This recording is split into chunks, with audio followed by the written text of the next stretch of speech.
IntellectualRadio.com. Your brain. Feed me now. I'm starving. Come on. Yeah. Good Sunday afternoon and welcome everyone to Overcoming Obstacles with Jayda Tennille James here on Intellectual. I want to thank you all so much for tuning in with me today and every Sunday from 4 to 5 p.m. as I have stated before and will continue. Every week will be dedicated to a particular concept, and I plan to have knowledgeable guests each week that will come here to enlighten viewers and listeners with their expertise on whatever our topic is. So, on the first Sunday, we will be overcoming obstacles in society. That's when we're going to deal with real life, with real talk, and we're going to be offering real solutions. We're going to have guests that are out here solving the problems of the world every day, doing make the world a better place. On the second Sunday of the month, we will be overcoming obstacles with youth and education. So we're going to be dealing with the issues that plague today's youth, along with education today. We're going to be bringing in guests that work with youth or in the field of education to let us know how they have made a difference and how we can make a difference. On the third Sunday of the month, overcoming obstacles in love, relationships, and marriage. We're going to be dealing with the ideas that are associated with how we love and who we love. We're going to have couples, singles, experts, people just like you who are working on getting it right with love. And then on the fourth Sunday of the month, we'll be overcoming obstacles in health, wellness, fitness, and self care. So we'll be talking about all things self, bringing in guests that can offer us the best tips and strategies towards getting self right so we can be the most phenomenal version of ourselves that we can be. So if we happen to have a fifth Sunday, which I believe we're going to have in December, we will overcome obstacles just by having fun and laughing a little bit. So I am very much looking forward to being here with you each and every Sunday from 4 to 5 p.m. here on IntellectualRadio.com. I want to thank you to those of you that have been rocking and rolling with me since we debuted. And I am planning a very exciting event for those that are loyal to me and the show. So stay tuned, okay? All right. So today, it's the second Sunday of the month. We are in the fourth quarter of the year. I absolutely cannot believe it. But 2019 is coming to an end. We'll be welcoming in 2020, which is going to bring a lot of excitement, I'm sure, for many of us. But since it's the second Sunday, we are going to be overcoming obstacles with youth and education today. So today's guest is a fellow phenomenal woman, and she happens to be one of the recipients of this year's Hats and Sundresses Phenomenal Women in Community Service Award. So in the studio with me today is Miss VaLarie. Hello. Thank you so much for joining me today. I wouldn't be anywhere else. Val is the educator's educator as well as director of educational affairs with School Days Foundation with Mr. Eric Thomas. So, my first question to you, Val. All right. Yes, let's get right into that. So, my first question is what is the educator's educator? The educator's educator. And I chose that title because I was in education for 29 years. And I found out that we put a lot of funds towards educating the students, be it curriculum, professional development, to learn something to help them. And we put very little funds into helping our educators get educated. We may send them to a workshop every so often, but we forget about them when the big picture is formed. So I became the educator's educator, and that's when I started traveling the country. I retired. I was like, you know what? I'm going to travel the country and talk to educators. And they need motivation. That's part of it. We forget they need motivation too, because it's rough. You know that time right before every holiday. It's rough. So that's when I Absolutely. decided to become the educator's educator. That's awesome. In being an educator myself, I can truly, truly appreciate the dedication in making sure that educators get the motivation that they need as well. It's almost like with husbands, we say happy wife, happy life. Right. You know, with schools, I believe if you can keep your teachers happy and if you can keep your teachers inspired and motivated, then they'll be able to do what they need to do with the students. Yes. And the students are ultimately who win in the end. So I think that that's truly, truly important. I just want to say that it's exciting to have you here.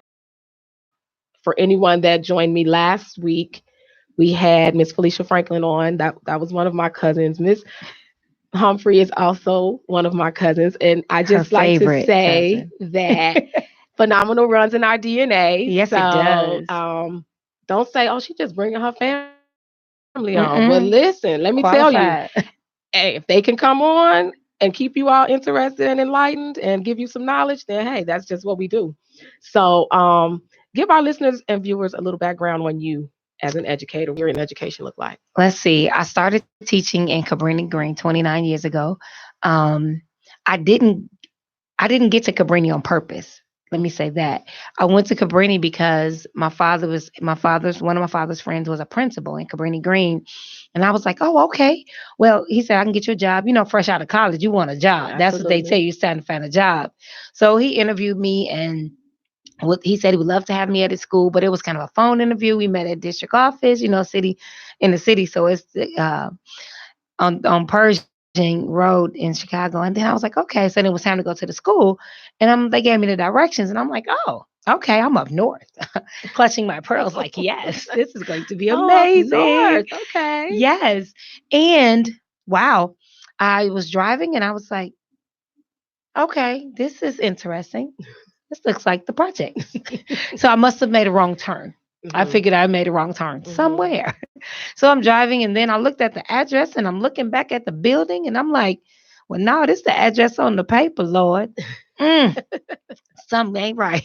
So I went in and I fell in love. Mhm. I fell in love with every day of being there. And I stayed there as long as I could. And then I ended up buying property outside of Chicago city limits. So I had to switch schools. Mhm. And so I was there, I believe, 7 years. And then I went to Bellwood, where I actually attended school. And then I left from Bellwood and I went to Aurora. And I was a principal at an alternative school. And then I left Aurora and I was at another school in Aurora. I was at the Quad County Urban League's alternative school. And then I went to the public school, which was Indian Prairie District 204, where I retired. I stayed there 15 years and then I retired. So my educational journey has been very interesting. It has. It has. I was there for all of it. So, Yes. so along with Val, her amazing mom, my aunt, they inspired me to become an educator. They were the ones who I just watched. Sometimes we just watch people, and it's like, yeah, they're your relatives. You see them, but they may not even know, or we may not even know how much we are inspiring someone younger than us. That child, that niece, that cousin, that just that little neighborhood kid. So I think that's what makes us phenomenal a lot of times, in that people are watching us. Little Yes. people are watching us. The youth are watching us.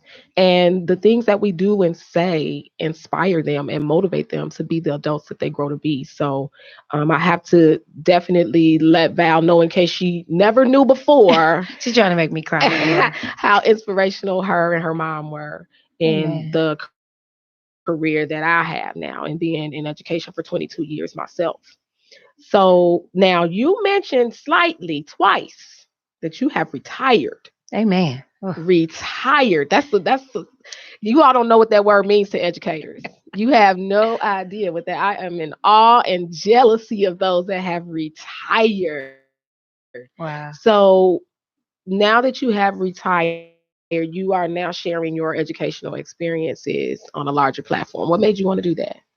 Um, let's see. What made me want to retire? It's kind of a retire movement. I just moved over into a different career. Retire move. Right. It's a retire move. And I created a movement out of it. Um, I knew that the Lord shared with me that I needed to go beyond the walls of a school building. Mhm, I never wanted to be an administrator. I never applied. mhm, They came to me and then I put in the application. And when it was time to shift from being in the classroom to being an administrator. And then the time came for me to shift to be from administrator to go outside of the walls of the school. And it came from just I became a motivational speaker, Mhm. and I started motivating educators. And then the opportunities kept coming. And school is during the day. And I was working at a school, so I used all my vacation days to travel to speak. And as opposed to tanning on the beach, I was going and pouring and impacting lives of the youth and educators. And it began to overlap. And I knew it was Mhm. time. It was time probably 2 years ago, but the right time was now. So at that point, once it began to overlap and the opportunities that were coming my way, I had to make a decision. Mhm. And I prayed about it and steadfast, and the Lord was like, "It's now. Time is now." And I walked in on January 8th, and I said, "January 15th is my last day." I gave him a week's notice, and Wow. here I am. That is amazing. But and I like the fact that you did not completely leave. So you are Right. still involved in education. You are still involved with educators. And I had the opportunity to watch Val. She did the Opening Day Institute for School District 209, which is the Proviso Township High School District. Yes. And it's an amazing thing to see, to watch her just tell her story, to just share what she has experienced in the classroom as an administrator. So we don't always look at it from the other lens. Maybe you're the parent and you just kind of listen to what your child says, or you kind of see it from the parent perspective. But I know the hats that I wear. I'm the parent, I'm the teacher. I get to see it from different vantage points. And so it's very interesting.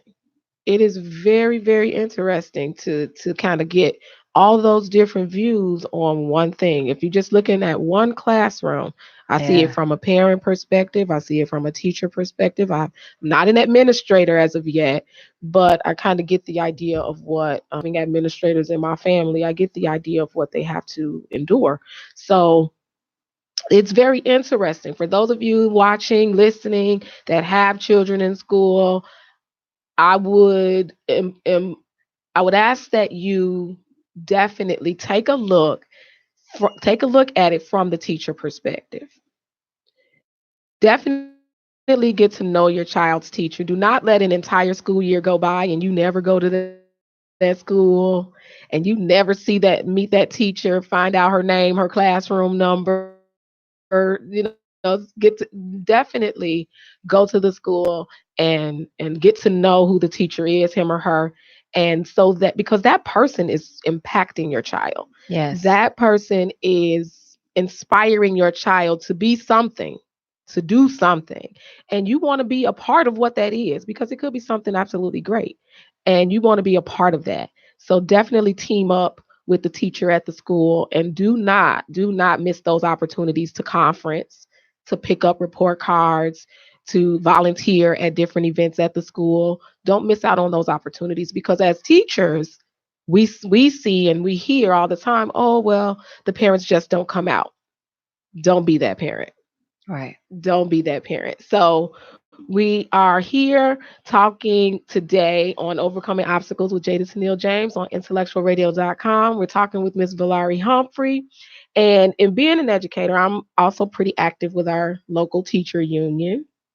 So I'm on the front lines, right? I see every day a lot of the issues and obstacles that we face in education. So Val, what would you say is one of the biggest struggles in education today, in your opinion? Helping teachers connect with students that don't look like them. Mm, that's big.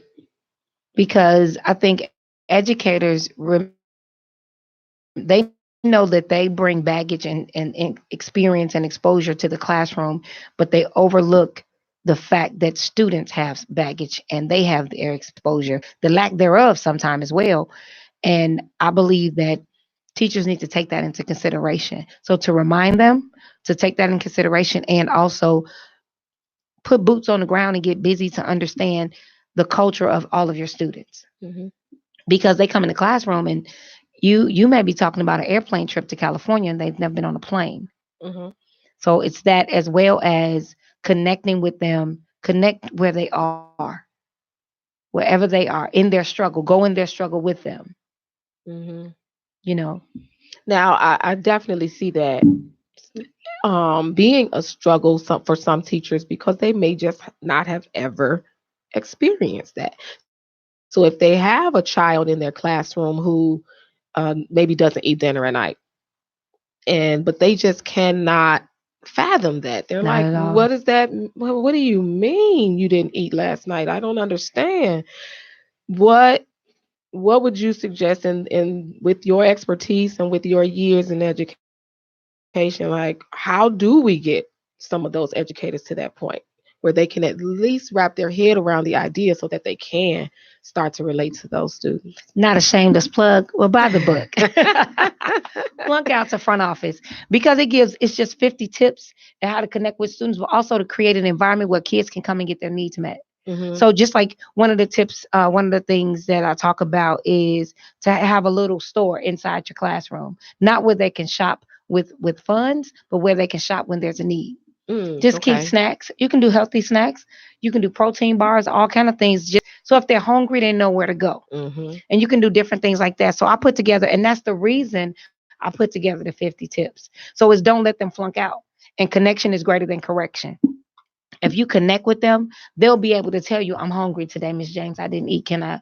Or I forgot to eat breakfast. Or there was no food at the house. And a Hmm. lot of people think when I say connect with students that don't look like you, that's not just the color of your skin. It's your experience, it's your social economic status, a multitude of things when you think about it.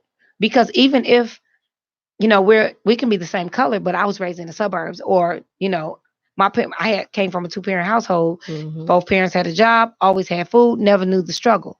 Hmm. So therefore, when someone says they didn't eat, I cannot connect with you because I never had that experience. Right. So that's one of the things when you're teaching children, you need to understand where they come from to be able to connect with them, because it can cause chaos in your classroom. Absolutely. Yeah. Absolutely. I know, yeah, and I was thinking the same as you were talking. I was thinking that, yeah, it's not always about race. It's not, Mm-hmm. nowadays it's about gender orientation. It's about just life choices. It's about situations. It's about culture. Right. It's about, I have Spanish speaking students in my classroom. So, you know what? Need to know what Cinco de Mayo is. I need to Right. know because I Yeah. don't know, and Exactly. we don't want to say things as educators that are offensive to our students. We don't want to do things that are offensive to our families.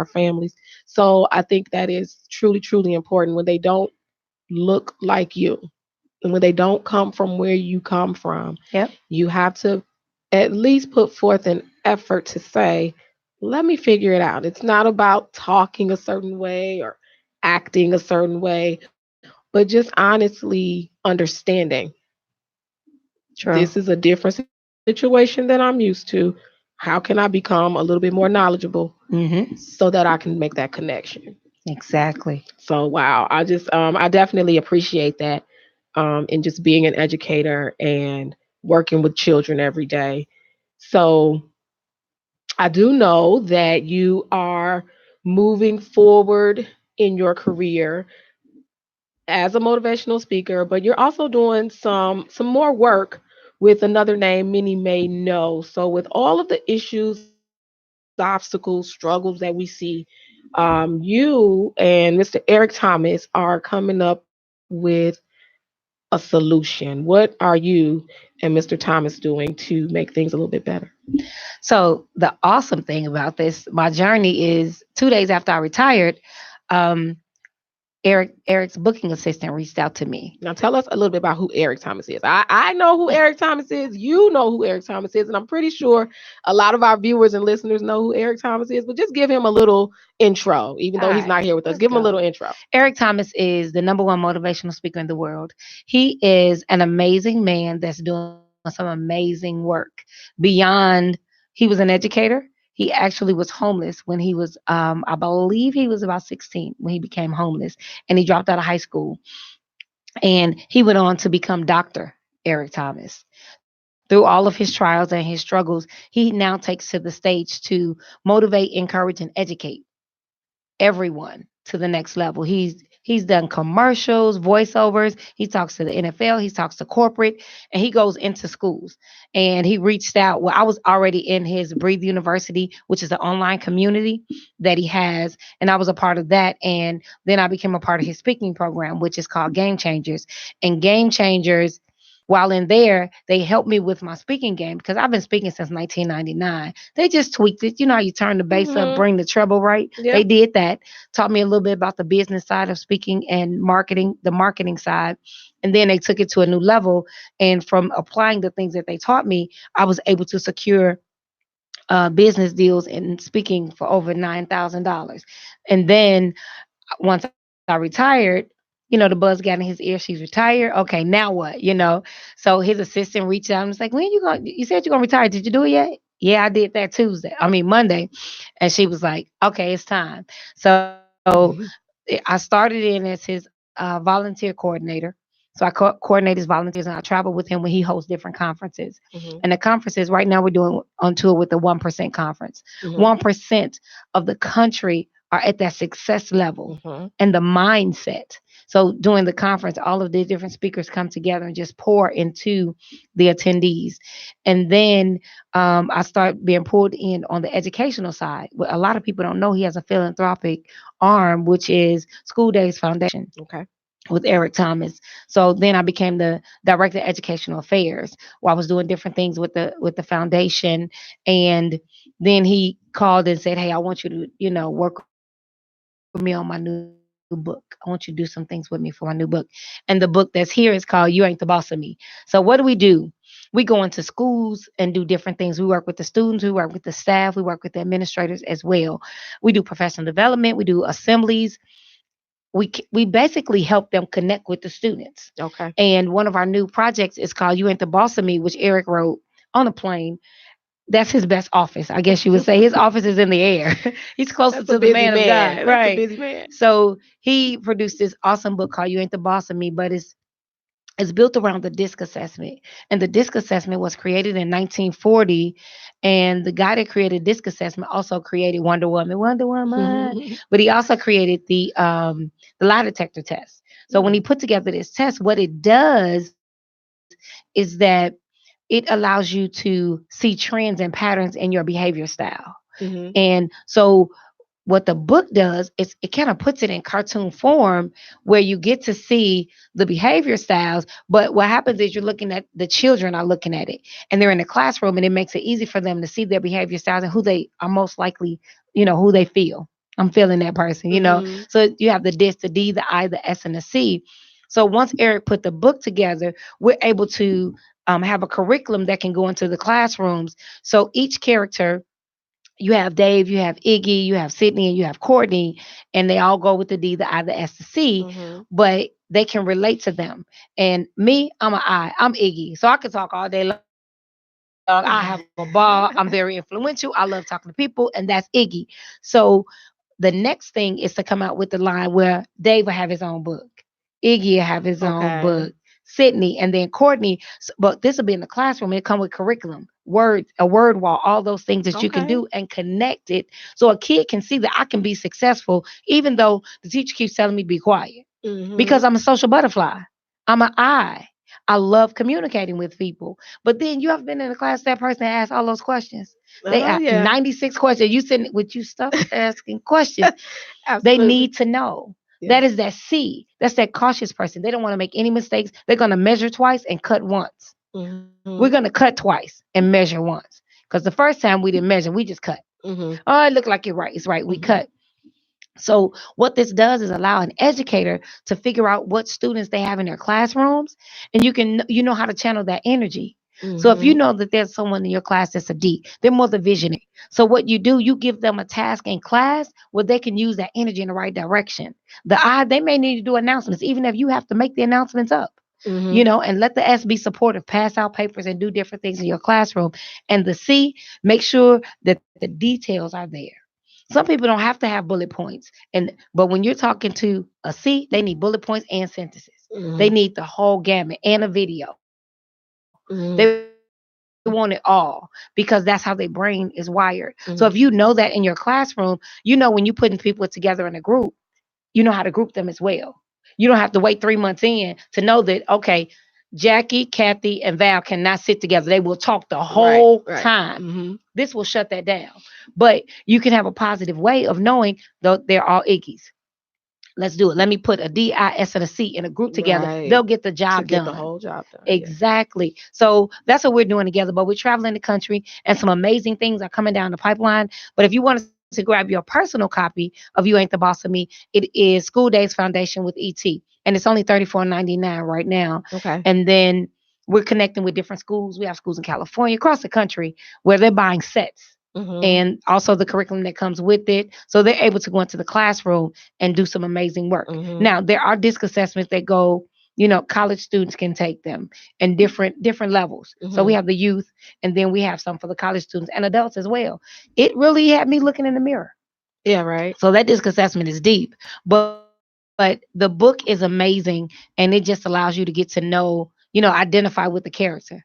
So this Mhm. is just new. We're about to take over the educational arena in a different way. You're talking about connecting from the social and emotional learning aspect, Mhm. restorative justice as well. You're talking about being able to know how to connect with students that just don't look like me. Let's make it plain. They can Right. put the cute title on it, but that's what it is. Mhm.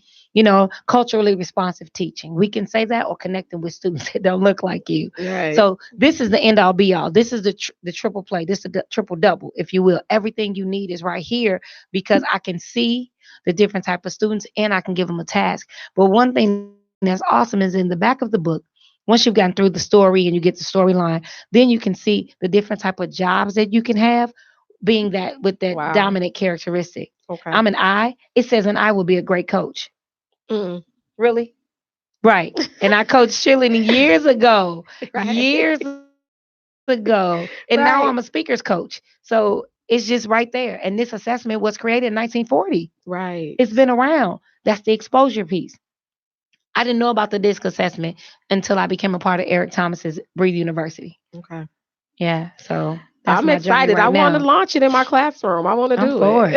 I am I for want to it. do it. I think that yeah, and it does. It's like we wait for academic assessments. We wait for those scores to come in. We wait for Right. all of these things just to say, "Oh, now I know how to group them." Right. And we look at a lot of different academic things, but a lot of times we don't. It kind of reminds me of the old idea of the multiple intelligences. Yes. This Yes. it was like seven or eight, Yes. and you would try to format lessons so that you were making sure you were touching on each type of intelligence Exactly. so that you weren't missing any kid. But this seems to be a more simpler way to at It, least say, I know who this kid is sitting in my right. I room. know their behavior style and the behavior pattern. So it's not saying, okay, definitely you're locked in, Right. but it tells you some behavior patterns that you don't have to wait those 3 months Right. because you really don't know your kids till Christmas. Right. By Mhm. Christmas, you got name, and they come on name tags for the gifts. You're like, yes, now I know who that is, Mhm. but you don't know in the beginning. So this is a tool that I have found. Mhm. I wish that I had this when I was in the classroom. Yeah. So, and then if you connect with students, the score is going up. The scores are Period. going up. The grades will come. And it's not all about the grades because how I perform doesn't necessarily mean my intellectual level. Right. So this is, I wouldn't put my name behind it, even though I love the man. He is my Right. mentor, my coach, but I endorse this. This Okay. is an amazing tool coming out of education after 29 years to see this almost made me just want to go back in the classroom to pilot it. One more time. Just one more time. Just give me a month. I can change the outcome of the children with this. Even if you read it to them. Mhm. Even if they read it. If you had one book and you were able to read it. But imagine if the entire school had the book. Mhm. Young lady in California school district just bought 400. She was like, I'm not playing. My school reading this. Wow. We're reading this. We're doing this together. So they gave the assessment to the staff and the students. Because now the staff has experienced it, they can help the kids with their experience because they've been exposed to it. Mhm. So this is an amazing tool and I recommend it. And the great thing about this, it's good for the school and the home. Okay. Because if you know your kids, now it helps me understand your son. Hmm. The family is so energetic, and you got Kelby. Kelby just chill. He lay back. Kelby is cool. Yes. But that's Kelby. He Yes. doesn't need all of that. Right. But see, we think like, why he so quiet? That's him. Hmm. But it helps us understand. And then sometimes you have that parent's an athlete and the mom was a cheerleader and they both the homecoming queen and king, Hmm. but their kid could be an introvert. Yes. The kid is an introvert and the kid could be an S. Well, he's just supportive. You ask him to do something, he'll do it. You don't ask him to do anything, he's good, just not being bothered. Hmm. So you have those other kids that the one that never stops talking, and you're like, you're an Mark I. Kennedy. Yes. Hmm. But you learn to channel that energy though. You put it, she's on cheerleading. Yes. That is awesome. So therefore, she could be the captain, she could be the coach because she inspires people and motivates people. And that's what you need. So that's a great thing about the end of the book because it tells you what careers you can go into where you would 99% be successful in. Hmm. So that's what I love about it because it connects today to tomorrow. I'm excited. I'm So gonna definitely get me a copy, and I'm gonna try my best to implement within my classroom. I'm definitely kind of on my way out the door. I'm not. that retire movement.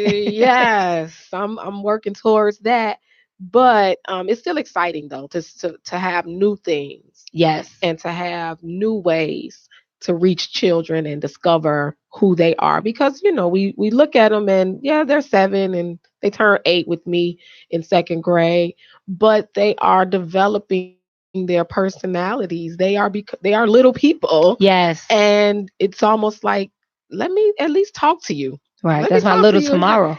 Right, because this little 7 or 8 year old is going to be a 17, 18, 27, 28 year old. And those years are not going to go slowly. So we definitely want to help them to develop the type of people, the type of adults that they're going to become in our society, to sort of help get rid of some of these societal issues that we deal with. So I Amen. am super, super excited about that. Now, you have some books. Yes, my books. You are a published author yourself. Yes, I Come am. on now. So my first book was From Flunk Out to Front Office. Uh-huh. So a lot of people don't know. Can I tell that story? Do we have time for that little story? I You got about 5 minutes to tell that story. Okay, 5 minutes tell a story. So he went to college. So Hmm. let's start back. I went to Proviso West. Right? So at I love the Proviso story. West, I yeah, love the yeah. story. I don't want to look at her. I look at you guys. So I went to Proviso West and graduation day, I was sitting in the parking lot when everyone was going in. And my friends and I, we was winning. And we were in the parking lot talking about everybody as they walked in, how fat they mama were, how ugly their grandmama was, all of that. We were doing everything. And then after everyone walked into graduation, we left. Notice I didn't go into graduation. So I didn't graduate from high school on time because I was hanging. It's not let me not fault anybody else because I didn't make the right decisions. I was Hmm. about to say because of people I was hanging out with. No shade. Um, and then I took that same winning mindset to college because I had to graduate out of summer school. So I went to college. And when I got to college, I found me some more winning friends. And when I got to college, I didn't go to class. My mother wasn't there to make me get up Right. anymore. That self discipline, I didn't have it. Yeah. I didn't tap into it, shall I say? And after first semester, my GPA was a 0.923. A 0.923. 0 point. Zero. Yeah. Yeah. You need And a something point. You need right, just something. like a No. 1 point Uh-uh. something. No. All 6 classes, I had an F average. Hello, hallelujah. Right. And I went from a F average. I said, you know what? I'm going to class this time. Hmm. So I went to class and I brought it up to a 1.443. Okay. Yeah, come on, somebody. And I got to 1.443, and the college invited me to not return. That's my pretty way of saying I flunked. I flunked out. I used to Right. say they kicked me out. They didn't kick me out. I No. flunked out, Hmm. and I had to own it. So I came home, and my father was a now what type of dad. Like you don't get to just sit and Right. rest on your laurels. No, what's happening now? What? So I ended up going to junior college, and got my GPA back to get back into Western Illinois University. And I went back. I moved to the other side of campus. It took me a minute to realize that I was winning and losing. Mm. A Yeah. minute. So then when I got back into college, I moved to the other side of campus on the 24-hour quiet floor. And I ended up graduating with over 3.1. And that's when I became an educator. And I believe my journey helps me connect with young people, Absolutely. especially struggling young people. Mm-hmm. People call them at risk. I call them at promise because they're right there at their promise. Mm-hmm. You can push them over into the promised land, if you will, Mm-hmm. or you can pull them back to at risk where they are at risk. So I think of them as at promise. And I think as educators, I know as educators, that's our job is to push them over into something they never thought they could see, be, or Absolutely. do. Mm-hmm. And that's one of the reasons, again, the book. It is amazing. So my first book is Flunk Out to Front Office because I flunked out and I ended up in the front office of a school. So that was amazing. And when you look at the back of the book, I have a t-shirt on that has 0.923 on it because of GPA. And I used to be ashamed. I Right. didn't tell people. Right. You know, having a meeting with my mom and my brothers one day, and my brothers, my electronic press kit, I had it framed for my mom, and I'm showing them, and they was like, "You flunked out."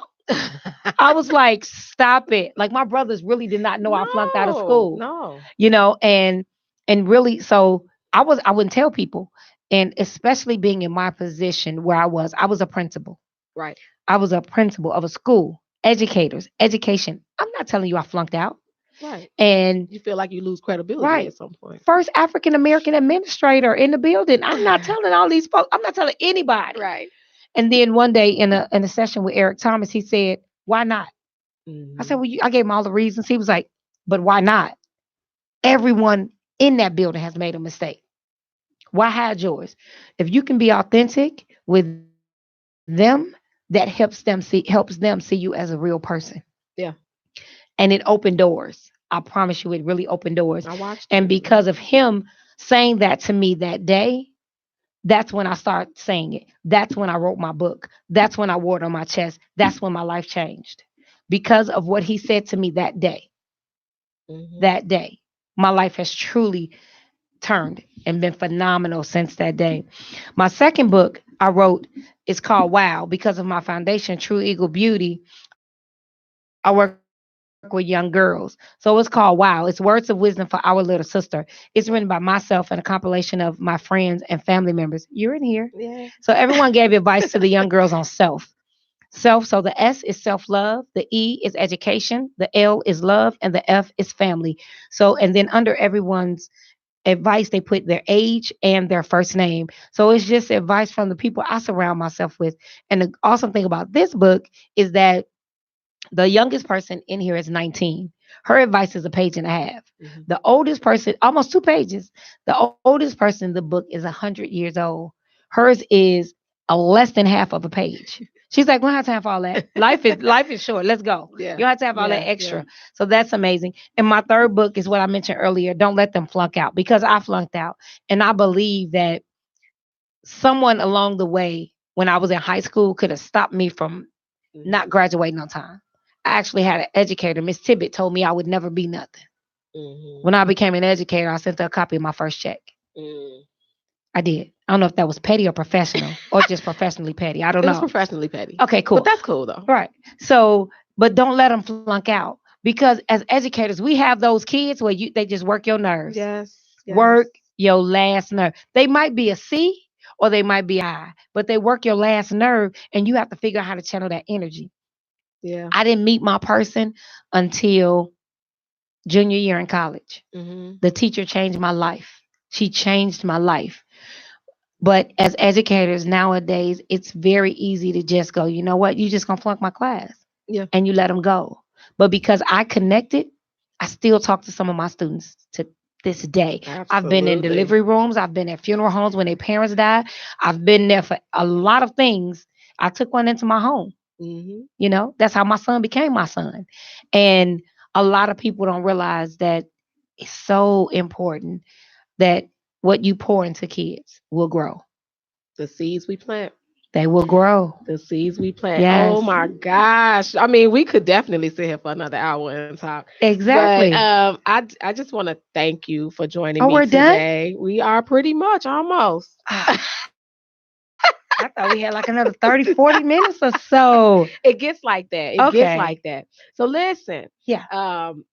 you have brought so much knowledge and expertise to this idea, to what we're doing with youth and what education looks like today. How can our viewers and listeners find you?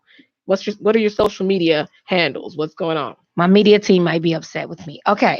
So my website is VaLarie Humphrey, VaLarieHumphrey.com.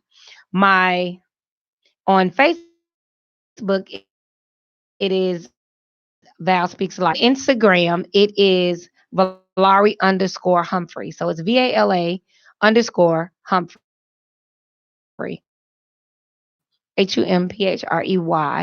So that's Instagram, that's Facebook. Twitter is my name as well, VaLarie_Humphrey. Okay. And did I hit all social media sites? I think so. And then I also have my YouTube page is VaLarie Humphrey. And then you can find the book is at nope, that's not it. I'm about to give you his website. And it is on this foundation page. Okay. It is schooldayswithet.org. Schooldayswithet.org. And if you have questions about the book or you want to get in your classroom, you can email me at VaLarie@etinspires.com. VALARIE@etinspires.com. And we could talk all about the book, getting it in your schools, getting a set for your classroom. Principals and superintendents, we can accommodate you guys as well. That's amazing. I'm definitely going to get that book in my classroom, room 8. and we are going to rock out. Well, listen, you all know that you can find me on Facebook at Jayda Tennille James, Instagram at Jayda_Tennille_James, and LinkedIn as well. Check out my website, www.jaydatjames.com. So, Val, before we go, yes, tell us what you got coming up. What do I have coming up? We have Extreme Educators. It is a workshop coming up this weekend. I'll be in Lansing, Michigan. Okay. And it is to train educators on how to coach doing the DISC assessment. Oh, wow. So we have Extreme Educators, and that's going to be open to the public very soon. Once you read the book, you're going to be like, I have to train my teachers. I have to train my friends. Mm-hmm. So it's Extreme Educators coming up, as well as in July 30th, August 1st, and August 2nd, we have an educators conference. And it is the School Days Educators Conference, and it will be in Lansing, Michigan. Information is coming out about that. And we'll definitely get some, we'll sponsor some time so you can remind people. Yeah. We can do that. Definitely. Yeah, because I'm going to be there. All my educator friends. And ET is speaking. I am speaking. We have an amazing guy talking about truly responsive teaching. We have a presenter. We also have a presenter. We have this science guy that's amazing. So we have some awesome things going on for educators. Now, there's only 500 seats. Okay. I'm telling you now. 499 because I got one. Right. So there's 499 seats at the conference. And look, you better be in one, because once we're sold out, we're sold out. All right. So listen, I want you all to check Miss Humphrey out to find out how she can help you overcome some obstacles. And I am super excited about my first publication, Overcoming Obstacles. This is the first book in an amazing series that I am creating. So Overcoming Obstacles has been out for almost a year now, and we have released the second book in the series, Overcoming Obstacles Through Prayer, 30 Prayers to Help You Heal. So that is on pre-sale right now. Check out my Facebook page to get your copy of that. I'm here to help you overcome obstacles and discover the phenomenal within. So let's do it. I want to thank you all for listening to Overcoming Obstacles with Jayda Tennille James on IntellectualRadio.com, where I believe that together we can overcome anything. Thank you so much for tuning in, and I will see you next Sunday. All right, thank you. IntellectualRadio.com. Feed your brain. Feed me now. I'm starving. Come on. Yeah.